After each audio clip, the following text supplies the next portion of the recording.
Doctor Vinay Kumar ji, आप भी अपना सवाल मंत्री जी से पूछिए। अगर कोई विचार है, कोई आपके पास सुझाव भी है, तो मैं चाहूंगा कि वो भी साझा करिए, ताकि सरकार को भी थोड़ी राहत मिल जाए या फिर कोई आइडिया मिल जाए। क्या पता इससे सबका भला हो जाए।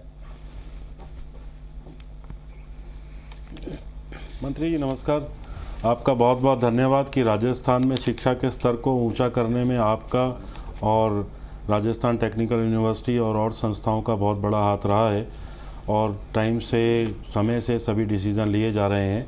मेरा सिर्फ एक विचार है कि डिजिटल एजुकेशन को बंद ना किया जाए आने वाले समय में, चाहे ये कोविड की समस्या रहे या ना रहे। इसका कुछ पोर्शन 30 या 40% उसको एम्बेड कर दिया जाए फिजिकल क्लासेस के साथ, और इंटरनल असेसमेंट और एक्सटर्नल असेसमेंट में भी डिजिटल ऑनलाइन एग्जामिनेशन का एक पोर्शन उसको ऐड कर दिया जाए, जिससे बच्चों को भी काफ़ी सहायता मिलेगी आगे ग्लोबल लेवल के ऊपर कंपटीशन में जाने की। और मेरा दूसरा सवाल है, आज जो भी परिस्थिति आज की डेट में हुई है, अभी कॉलेजेस में बच्चों का जो एडमिशन है, इसके बारे में अगर आप कुछ बता सकें कि किस तरह से हम आगे चलें ताकि बच्चों का एडमिशन जल्दी से जल्दी हो पाए, ताकि 12वीं का क्योंकि रिजल्ट आने वाला है या कई जगह पर आ गया है, तो बच्चों को जल्द से जल्द एडमिशन देके उनकी भी ऑनलाइन क्लासेस शुरू की जा सकें। इसके लिए सर अगर आप कुछ मदद करें। मंत्री जी।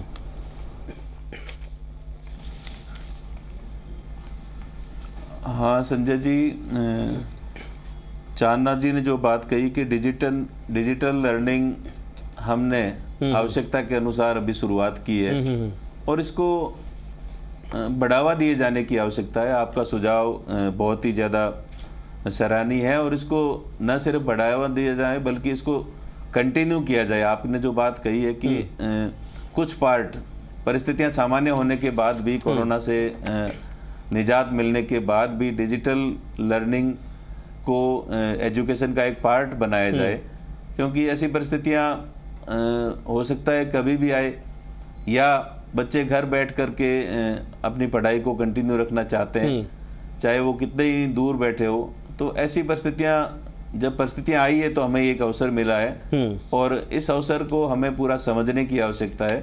और निश्चित रूप से आप सभी यूनिवर्सिटीज़ में भी इस कार्यक्रम को आप ज़्यादा से ज़्यादा बढ़ाएं और उसके लिए सरकार का भी पूरा प्रयास रहेगा। प्रयास ही नहीं बल्कि हम ये निर्णय भी करेंगे कि डिजिटल लर्निंग को आगे कंपलसरी हम हमारे विश्वविद्यालयों में, हमारे कॉलेजेस में हम लागू करें।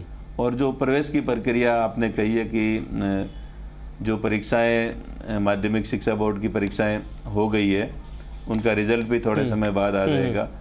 तो फर्स्ट ईयर में एडमिशन होने, तो एडमिशन का जो प्रोसेस है वो पूरी तरह से ऑनलाइन प्रोसेस उसको रखना है हमें। उसके लिए हमने विस्तृत दिशा निर्देश भी दिए हैं, क्योंकि अभी विद्यार्थी की ये स्थिति नहीं है कि वो कॉलेज या यूनिवर्सिटी में आकर के फीस जमा करा सके, डॉक्यूमेंट सबमिट कर सके।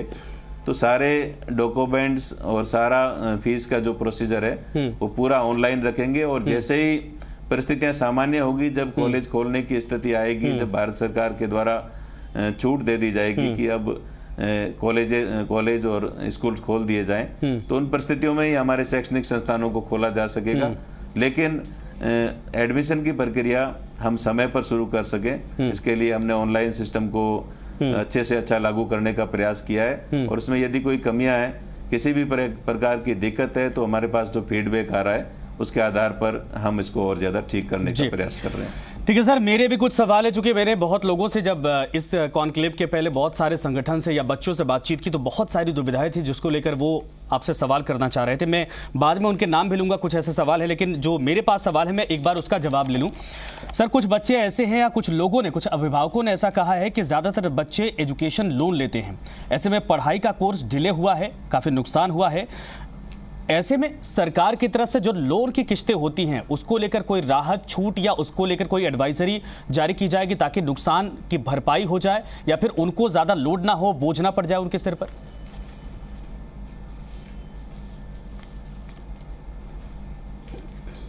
संजय जी, निश्चित रूप से जो टेक्निकल और प्रोफेशनल कोर्सेज हैं, इंजीनियरिंग के हैं, हमारे मेडिकल के हैं, MBA आदि के हैं, ऐसे बहुत सारे और भी कई कोर्सेज हैं जिनमें बच्चों को एजुकेशन लोन लेना पड़ता है।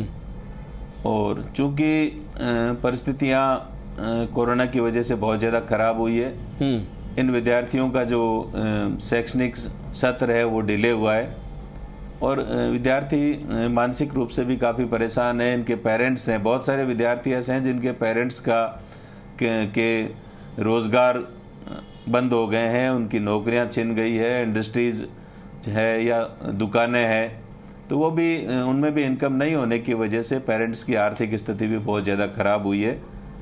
तो एजुकेशन लोन में जो राहत या जो छूट की बात कही है, तो ये मैं समझता हूँ कि अधिकांश बैंकों के द्वारा लोन लिए गए हैं विद्यार्थियों के द्वारा, लेकिन हमारी जो शिक्षण संस्थानें हैं, जो हायर एजुकेशन विभाग से संबंधित हमारे कॉलेज यूनिवर्सिटीज़ हैं, उनसे हमने ये जरूर ये एक आह्वान किया है सरकार के द्वारा, हमने एडवाइजरी भी जारी की है कि इस साल फीस की बढ़ोतरी नहीं की जाए, क्योंकि सामान्यतः 5 या 10% फीस हर साल गवर्नमेंट और प्राइवेट यूनिवर्सिटीज में विद्यार्थियों की बढ़ाई जाती है, वार्षिक जो फीस होती है उसको इस साल हमने ये कहा है कि फीस पूरी तरह से नहीं बढ़ाई जाए। और उसके साथ साथ हमने ये आह्वान भी किया है कि कोरोना की इन परिस्थितियों में ऐसी विपरीत परिस्थितियां पिछले सैकड़ों हजारों सालों में नहीं आई है, और इन परिस्थितियों को मद्देनजर रखते हुए सभी विश्वविद्यालय और सभी कॉलेजेस हैं वो विद्यार्थियों के जो फीस का जो दबाव है, मुख्यमंत्री जी ने भी ये कहा है कि फीस के अभाव में हमारे स्टूडेंट्स की कोई टीसी नहीं काटी जाए, उनको समय दे दिया जाए, उनको फीस को पार्टली जमा कराने का अवसर दिया जाए पेरेंट्स को, और उनकी टीसी काट करके उनको घर नहीं भेजा जाए, क्योंकि अभी विपरीत परिस्थितियां हैं। और उसके साथ साथ लोन में छूट देने की जो बात है, तो ये भारत सरकार क्योंकि बैंकों से संबंधित है और इसमें चाहे राज्य सरकार है चाहे भारत सरकार है, इसमें पूरी एक विस्तृत जानकारी लेकर के और एक बड़ा निर्णय लिया जाने की आवश्यकता है।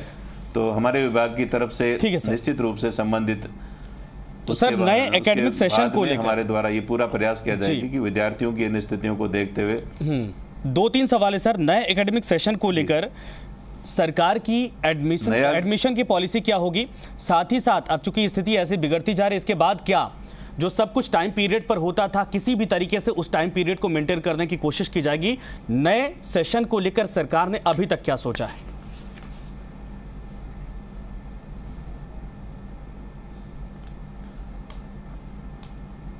देखिए, नया जो शैक्षणिक सत्र है उसके लिए हमने सबसे पहले तो जो वर्तमान परिस्थितियां हैं उनको ध्यान में रखते हुए कक्षा और जो पाठ्यक्रम के हिसाब से ई कंटेंट आदि की बात तो मैंने अभी आपके सामने पहले रखी है। और नया जो शैक्षणिक सत्र है उसमें बहुत सारी दिक्कतें हमारे पास इसलिए भी आ रही है कि लगातार जो सत्र जून में शुरू होना था 15 जून के बाद में, और हमें लगता है कि इसमें काफ़ी देरी हो जाएगी, परीक्षाएं हम समय पर आयोजित नहीं कर पाए, पिछला जो शैक्षणिक सत्र है उसकी परीक्षाएं नहीं आयोजित कर पाए। तो सबसे पहले तो हमने इन परिस्थितियों को देखते हुए, अनिश्चितता के माहौल को देखते हुए ही मुख्यमंत्री महोदय ने और राजस्थान सरकार ने ये निर्णय लिया है कि हमारी तमाम जो परीक्षाएं हैं जो निरस्त की जाती है, और अगले शैक्षणिक सत्र में हमने सभी विद्यार्थियों को प्रमोट करने का जो निर्णय लिया है। और विद्यार्थियों के जो अंकों का निर्धारण है उसके लिए भी जो हमारे MHRD विभाग है, मानव संसाधन विकास मंत्रालय और UGC, ये दोनों ही संस्थाएं पूरी तरह से इस विषय पर गंभीरता से कार्य कर रही है, विशेषज्ञों की एक टीम के द्वारा कार्य किया जा रहा है। तो उसमें MHRD के द्वारा जो भी निर्देश आएगा उसके अनुसार जो परीक्षा परिणाम है, जो विद्यार्थियों के अंकों का निर्धारण है, उसको किया जाएगा। और हमारे राजस्थान के विश्वविद्यालयों के जो वाइस चांसलर्स है उनके साथ राय मशवरा करके ठीक है, विचार विमर्श करके हम ठीक विद्यार्थियों के परीक्षा परिणाम को लेकर ठीक है सर, समझ गए। अच्छा, 2 सवाल और हैं, 2 सवाल मैं चाहूंगा इसमें और एड ऑन करना चाहूंगा। एक तो बहुत सारे अभिभावक ऐसे हैं जो ये सवाल पूछ रहे कि विकट स्थिति में अगर पैसे नहीं हैं या फिर किसी तरीके से उनको दिक्कत है, उनका बच्चा अभी पास आउट होके या फिर जैसे आप कह रहे हैं कि उसको अगले कक्षा में डाल दिया जाएगा 12वीं पास करने के बाद, वो हायर एजुकेशन के लिए जाता है, तो ऐसे में अगर समस्याएं खड़ी होती हैं, पैसा नहीं है, लोन की दिक्कत अगर उसको होती है, तो उसके लिए क्या सरकार कोई सहायता करेगी? क्योंकि सरकार को और पूरी तरीके से पता है कि ये हालात वाकई में सबके लिए विकट है।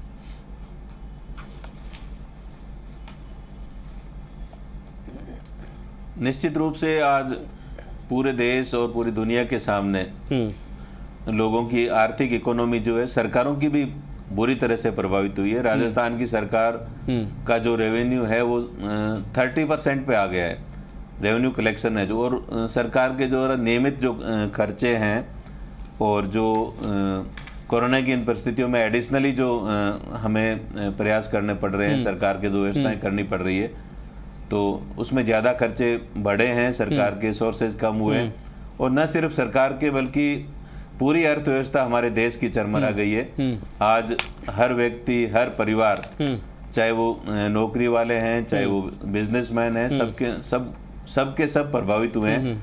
और ऐसी स्थिति में हायर एजुकेशन को आगे बढ़ाने के लिए पेरेंट्स के सामने जो समस्या है, तो ये एक गंभीर समस्या है, और इस समस्या के समाधान के लिए हमारे साथ जुड़े हुए जो यूनिवर्सिटीज़ के सभी, मैं समझता हूँ कि राजस्थान के निजी क्षेत्र के जो बड़े विश्वविद्यालय हैं उनके प्रमुख पदाधिकारी हमारे साथ बिराजे हुए हैं। मैंने थोड़े समय पहले वीसी के माध्यम से राजस्थान के सभी यूनिवर्सिटीज़ के चेयरपर्सन्स के साथ, प्रेसिडेंट्स के साथ एक वार्तालाप किया था। उसमें भी मैंने आह्वान किया था, आग्रह किया था कि इन परिस्थितियों को देखते हुए विद्यार्थियों को एडिशनली सुविधाएं दे, उनको फीस में छूट दे, या फीस को लेने का जो प्रोग्राम है उसको कोरोना के टाइम के बाद में उसको एक्सटेंड किया जाए। इस प्रकार की कार्य योजना हमने हमारे यूनिवर्सिटीज़ को भी दी है, और राज्य सरकार के द्वारा माननीय मुख्यमंत्री महोदय राजस्थान के हर व्यक्ति के प्रति संवेदनशील है, हर क्षेत्र में उन्होंने काम किया है, हर परिस्थिति को समझा है। तो इन परिस्थितियों को भी माननीय मुख्यमंत्री महोदय के सामने हम पुटअप करेंगे, उनके सामने रखेंगे, और विद्यार्थियों की जो समस्याएं हैं, उनकी जो आर्थिक स्थिति है, उस आर्थिक स्थिति को, खराब आर्थिक स्थिति के बावजूद हमारे राजस्थान का विद्यार्थी अपनी पढ़ाई को निरंतर किस प्रकार से रखे, उसके लिए सरकार के द्वारा जो भी सपोर्ट हो सकता है किया जाएगा, उसको अधिक से अधिक। अच्छा, 2-3 सवाल सर मेरे और है इसमें। एक तो रिफाइनरी का काम पूरा हो रहा है, और सरकार ने भी बहुत पहले ही, मुझे लगता है कि इसका जिक्र किया गया था कि वहां पर एक पेट्रोलियम विश्वविद्यालय खोला जाएगा ताकि वहां के लोकल बच्चों को रिफाइनरी में काम मिल सके और एक अच्छा एटमॉस्फेयर वहां पर तैयार किया जाए, प्रतिभाओं को उभारा जाएगा। एक था स्किल डेवलपमेंट वाला जो विश्वविद्यालय चल रहा है आपका जयपुर में, इससे कितना बेनिफिट हुआ है? और एक मेरा बेहद गंभीर सवाल है, जो ITI कॉलेजेस हैं, अमूमन देखा जा रहा है कि उनकी उपयोगिता बड़ी कम होती जा रही है। क्या कोई ऐसा कदम उठाया जाएगा सरकार की तरफ से कि उनको बेहतर किया जाए और उनसे निकलने वाले बच्चे तमाम सेक्टर्स में जाकर वाकई में रोजगार पा सकें? क्योंकि जिस तरीके से सरकारों का ध्यान है, लेकिन वहां पर इतनी ढिलाई या फिर नरमी बरती जाती है कि वो ना के बराबर होते जा रहे हैं।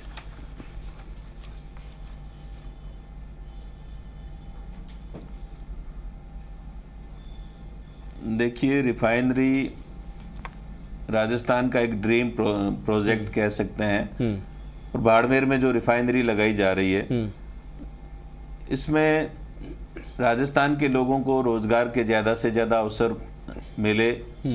जो हमारे प्रतिभाएं हैं, जो हमारे पढ़े लिखे प्रतिभावान विद्यार्थी हैं, जो इंजीनियरिंग, क्योंकि उसमें टेक्निकली वर्क ज़्यादा होगा, मैं समझता हूँ कि, तो इंजीनियरिंग के क्षेत्र में जो विद्यार्थी आगे बढ़ना चाहते हैं, और उसके अलावा भी चाहे आप ITI की बात करें, पॉलिटेक्निक की बात करें, MBA की बात करें, तो जो पेट्रोलियम विश्वविद्यालय की आपने जो बात कही है, तो राजस्थान के मुख्यमंत्री जी जो हमेशा दूरदर्शी सोच के रहे हैं, उन्होंने वर्तमान सरकार के गठन के तुरंत बाद में राजस्थान में 2 नए विश्वविद्यालय खोलने की घोषणा की, और दोनों ही विश्वविद्यालय प्रारंभ कर दिए गए हैं।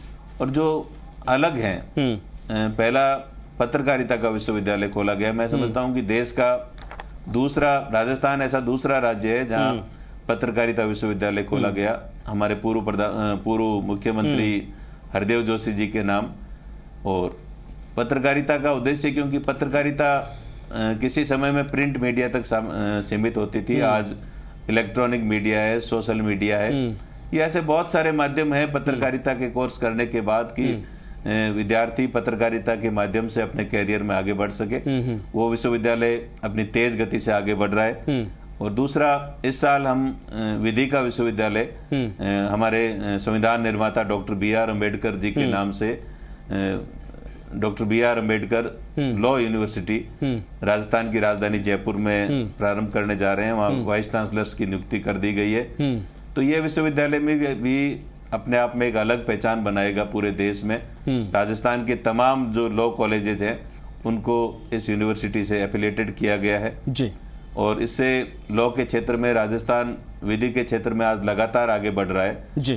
तो निश्चित रूप से ये दोनों विश्वविद्यालय उपयोगी साबित होंगे।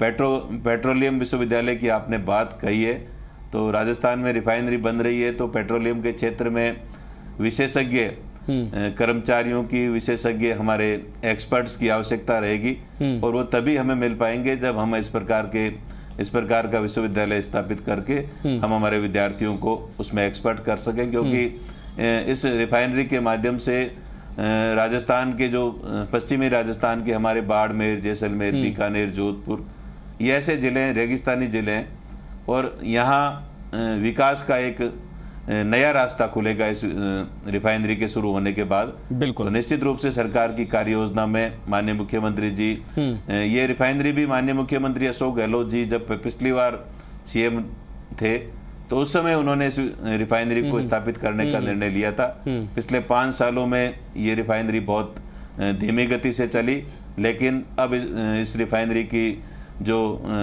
बनाने की जो गति है, इसके निर्माण का जो कार्य है वो बहुत तेज गति से चल रहा है और अतिशीघ्र ये रिफाइनरी भी शुरू होगी और रिफाइनरी से संबंधित जो कोर्सेज हैं या जो आपने यूनिवर्सिटी बनाने की बात कही है, तो आवश्यकता के अनुसार जो आपने बात कही है मुख्यमंत्री महोदय के सरकार के संज्ञान में लाया जाएगा।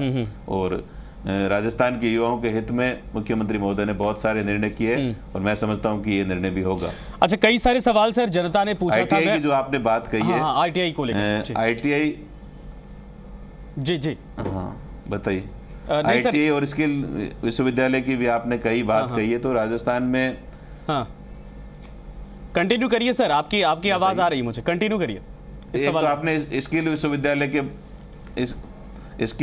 स्किल विश्वविद्यालय के बारे में आपने बताया कि स्किल यूनिवर्सिटी राजस्थान में अभी वर्तमान में संचालित है और इसमें कई प्रकार के कोर्सेज हमारे विद्यार्थियों को कौशल बनाने के लिए, ताकि वो विद्यार्थी जब पढ़ करके निकले तो सरकारी नौकरी या प्राइवेट नौकरी के भरोसे भी नहीं रहे, बल्कि वो अपने आप में इतना पारंगत हो कि वो अपना खुद का व्यापार कर सके, खुद का छोटी इंडस्ट्री लगा सके, खुद के काम धंधे कर सके, चाहे उसका छोटे से छोटा और बड़े से बड़ा काम। यदि व्यक्ति स्किल में डेवलप होता है, स्किल में पारंगत होता है, तो उसके रोजगार के, उसके जीवन में किसी प्रकार की दिक्कत नहीं आती है। राजस्थान ILD कौशल विश्वविद्यालय के द्वारा उनके नियमित विद्यार्थियों को डिग्री के साथ कई प्रकार के व्यावसायिक पाठ्यक्रम व डिप्लोमा हासिल करने की सुविधा दी है।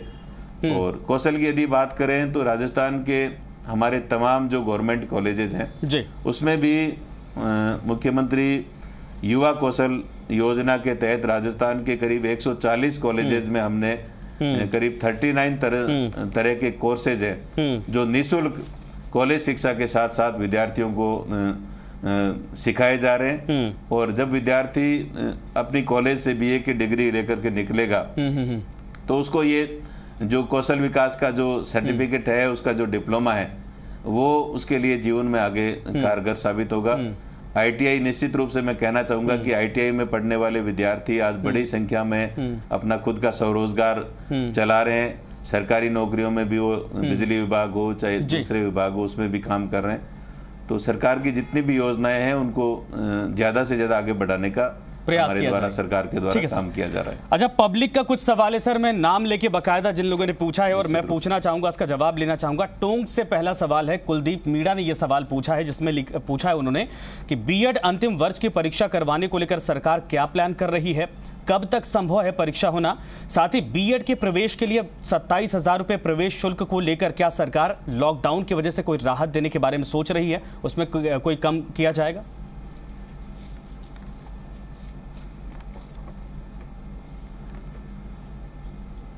जैसा मैंने अभी आपको पहले भी कहा कि जो टेक्निकल और प्रोफेशनल कोर्सेज हैं उसमें बीएड भी उसमें शामिल है, लॉ के जो कोर्सेज हैं वो भी इसमें शामिल आते हैं।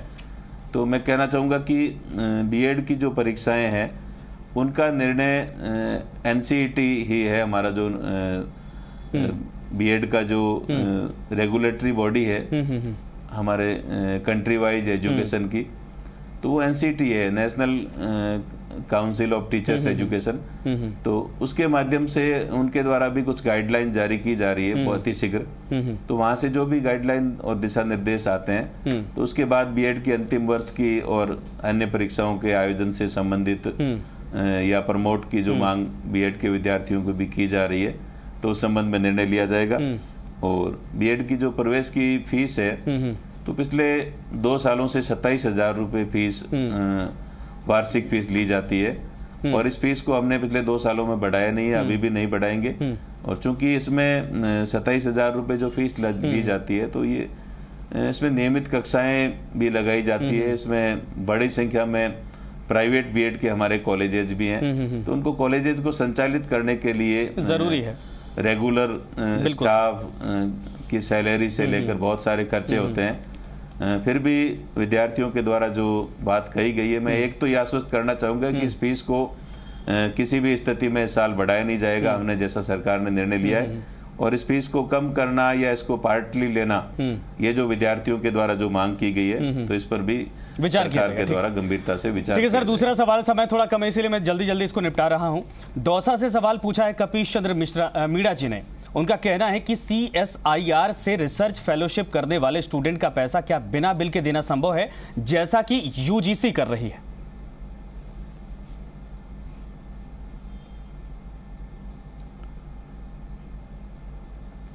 कपीश चंद्र मीणा जी ने जो बात कही है CSIR के माध्यम से जो कोर्सेज जो चलाए जाते हैं, तो आपने मैं इस सवाल को पूरी तरह समझ नहीं पा रहा हूँ, एक बार दोबारा आप बताएं। CSIR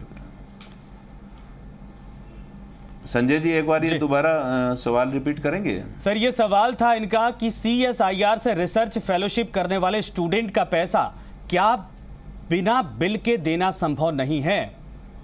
शायद उनको बिल देना पड़ता है इसमें, जैसा कि UGC कर रही है।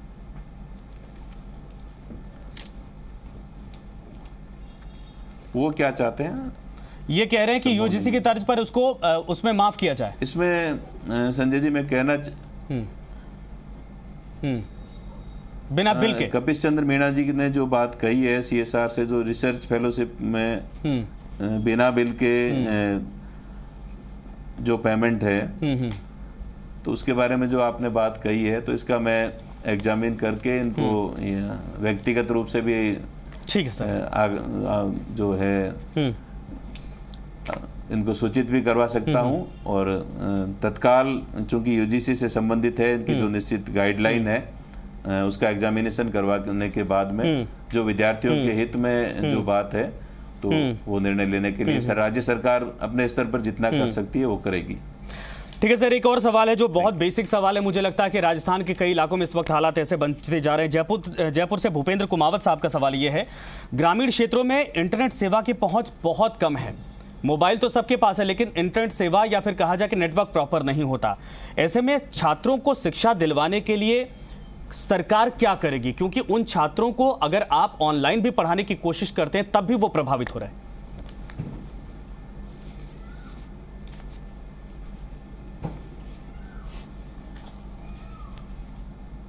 देखिए संजय जी, इंटरनेट की बात जो कही गई है, निश्चित रूप से मैं इस बात से सहमत हूं कि आज भी ग्रामीण क्षेत्र में बहुत सारा एरिया ऐसा है जहां नेट की पर्याप्त सुविधा नहीं है, जहां टावर्स आदि नहीं है।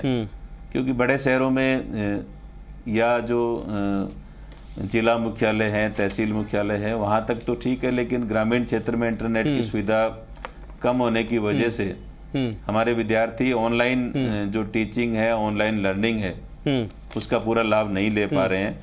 और भूपेंद्र यादव जी ने जो बात कही है, मैंने जैसा पहले भी हमारे विश्वविद्यालयों के जो प्रतिनिधि हैं उनके द्वारा भी ये बात उठाई गई कि ऑनलाइन लर्निंग और ऑनलाइन टीचिंग को बढ़ावा देने के लिए हर विद्यार्थी को जोड़ने के लिए नेट की सुविधा पर्याप्त होना जरूरी है, और जो कि अभी पूरे प्रदेश में उपलब्ध नहीं है। तो इस संबंध में हम लगातार भारत सरकार के साथ ये पत्राचार भी कर रहे हैं, हम ये पूरा प्रयास कर रहे हैं, राजस्थान मुख्यमंत्री महोदय के माध्यम से भी संपर्क किया जा रहा है कि इन परिस्थितियों में, कोरोना की परिस्थितियों में ऑनलाइन टीचिंग, ऑनलाइन लर्निंग या सारी मीटिंग्स, यहाँ तक कि मुख्यमंत्री जी खुद जो मीटिंग्स ले रहे हैं पिछले 3 महीनों में करीब 150 मीटिंग्स उन्होंने ऑनलाइन ली है।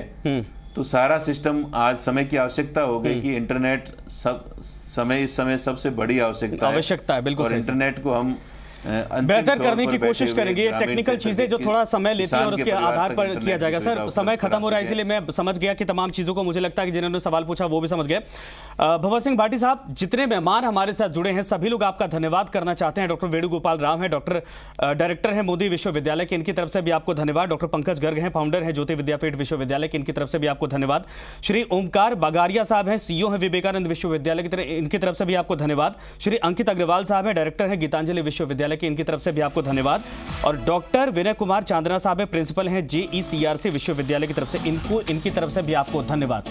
और हमारे साथ जितने मेहमान जुड़े थे उनका मेरी तरफ से धन्यवाद। लेकिन आपको बता दें कि ये जो कार्यक्रम संभव हो पाया है, ये मोदी यूनिवर्सिटी, ज्योति Vidyapeeth Mahila Vishwavidyalaya, Vivekananda global university, Gitanjali university, JECRC university, इन सभी के सहयोग से आज हम ये विमर्श कर पाए हैं, जिसके जरिए तमाम छात्रों का, तमाम अभिभावकों का, प्रदेश की शिक्षा नीति को लेकर, प्रदेश की शिक्षा के अगले कदम को लेकर जो सवाल थे सबका समाधान हो पाया है। आप सभी का शुक्रिया समय देने के लिए, विमर्श में शामिल होने के लिए, तमाम सवालों का समाधान देने के लिए, और साथ ही साथ बच्चों के भविष्य को लेकर जो रास्ता था, सपना था, उनकी दुविधाओं को दूर करने के लिए। फिलहाल ई विमर्श में इतना ही। नमस्कार।